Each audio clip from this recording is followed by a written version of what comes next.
বাংলাদেশের বাজেটে সবসময় যারা বঞ্চিত হয়েছে তারা হচ্ছে হতদরিদ্র লোকগুলো।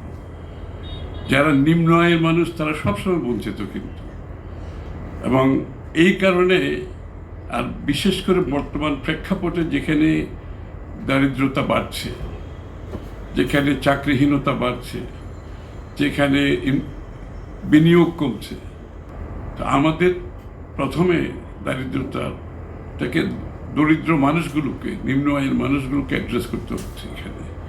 যে কারণে আপনারা দেখেছেন ফ্যামিলি কার্ড, যে বাড়ির যে গৃহ করতে সবচেয়ে নেগলেক্টেড মানুষটা বাড়িতে সারাদিন কাজ করে ফ্যামিলির জন্য, সবাই ঘুমিয়ে যায়, উনি ঘুমান সকলের শেষে।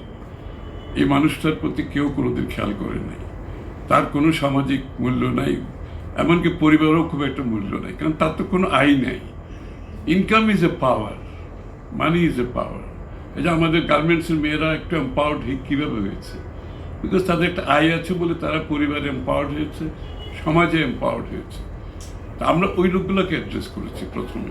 ওই ব্যক্তিটি যে গৃহকর্ত্রী, যার সামাজিক আর্থিক একেবারেই কোনো মূল্য নেই, আমরা টাকাটা সরাসরি ট্রান্সফার করছি তার অ্যাকাউন্টে।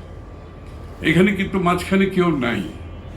এই যে আমাদের যে দুর্নীতির কথা বলা হচ্ছে, এবং এই সিলেকশনগুলোতে কোনো পলিটিক্যাল ইনভলভমেন্ট নেই। আমি পরিষ্কার করে বলতে চাই, সিলেকশন প্রসেসে কোনো পলিটিক্যাল ইনভলভমেন্ট নেই। We made it absolutely sure এই সিলেকশন প্রসেসে যাতে কোনো পলিটিক্যাল ইনভলভমেন্ট না থাকে। এবং আমরা যে পাইলট প্রজেক্ট শেষ করেছি, এটা আমরা অ্যানালাইজ করেছি, আমরা দেখেছি 1 থেকে 1.5% বিচ্যুতি ঘটেছে।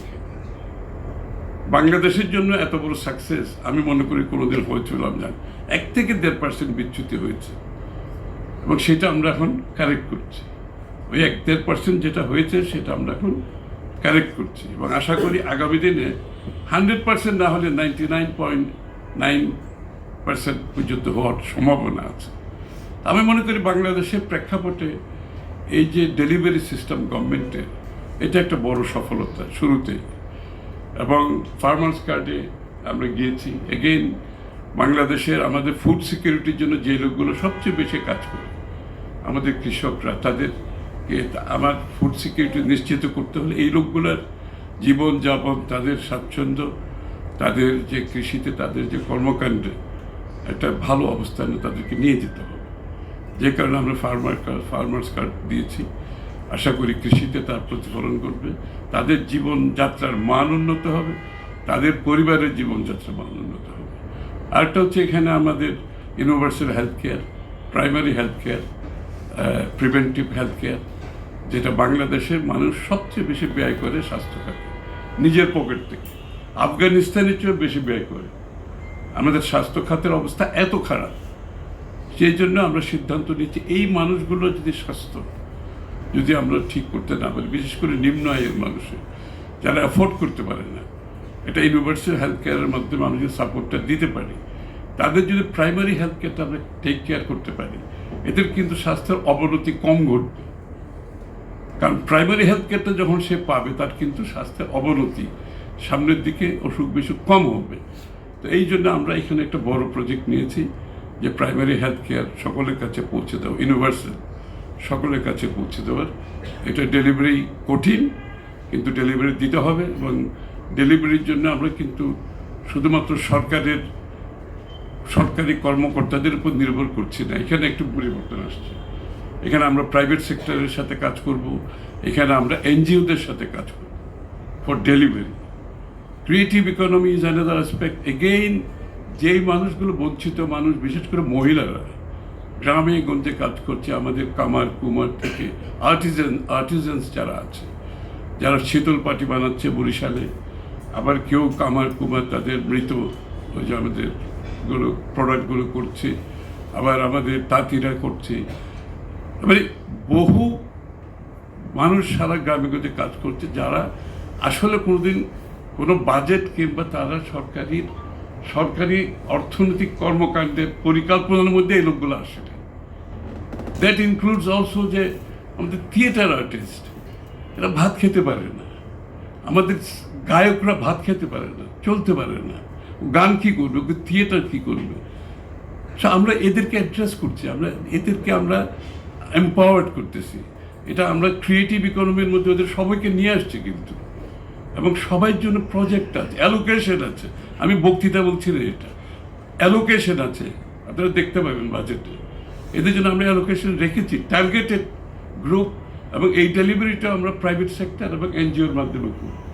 কারণ government cannot deliver, quite honestly গভর্নমেন্টের এই এফিসিয়েন্সি নাই। আমরা সিদ্ধান্ত নিয়েছি এটা প্রাইভেট সেক্টর এনজিওদের মাধ্যমে ডেলিভার করব। এনজিওদের সাথে অনেকগুলো মিটিং আমরা করেছি, এগুলো তাদের মাধ্যমে আমরা তাদেরকে, যেমন একটা গ্রামের একটা যারা মৃৎশিল্পীতে কাজ করে, তার একটা প্রোডাক্ট জন্মান্তরে খুলে যাচ্ছে, কিন্তু এটা কোনো ইমপ্রুভমেন্ট নেই, সে কিন্তু কোনো মতে চলছে তার জীবনটা। আর আমরা এখন তাদেরকে স্কিল দিচ্ছি, আমরা তাদেরকে ঋণ দিচ্ছি, আমরা তাদেরকে ডিজাইনিং সাপোর্ট দিচ্ছি, আমরা তাদেরকে ব্র্যান্ডিং সাপোর্ট দেব, আমরা তাদেরকে মার্কেটিং, অনলাইন, অ্যামাজন, ইবে, এগুলোতে যাতে তারা অনলাইন তারা মার্কেটিং করতে পারে। এটা আবিষ্কার করার কিছু না, এটা আমরা দেখেছি। এই লোকগুলোকে আমরা সাপোর্ট দেব, এই লোকগুলোর ইনকাম বাড়বে, তাদের এমপ্লয়মেন্ট বা জীবনযাত্রার মান বাড়বে। তারা যে টাকাটা খরচ করবে এটাই তো জিডিপি। জিডিপি কি? যে আমরা যে টাকাটা খরচ করি, দ্যাট ইজ জিডিপি। খালি ইন্ডাস্ট্রির থেকে আসবে, এই ধারণা থেকে সরে আসতে হবে। এই সমস্ত মানুষের কর্মকাণ্ডের মাধ্যমে জিডিপি বাড়বে। এই ক্রিয়েটিভ সেক্টর থেকে বিশাল অংশ আসে। সো আমাদের দিস টাইম আমাদের ক্রিয়েটিভ সেক্টরে আমরা অনেক জোর দিচ্ছি। আমরা এখানে অলরেডি কিভাবে কাজ করব, প্রত্যেকটা কথা হচ্ছে বটম লাইন হচ্ছে বাংলাদেশের প্রত্যেকটি মানুষ, প্রত্যেকটা গোষ্ঠী আমাদের অর্থনৈতিক কর্মকাণ্ডে আসতে হবে। এই জন্য আমরা একটা টাইটেল দিয়েছি, স্লোগান দিয়েছি, ডেমোক্রেটাইজেশন অফ দ্য ইকোনমি।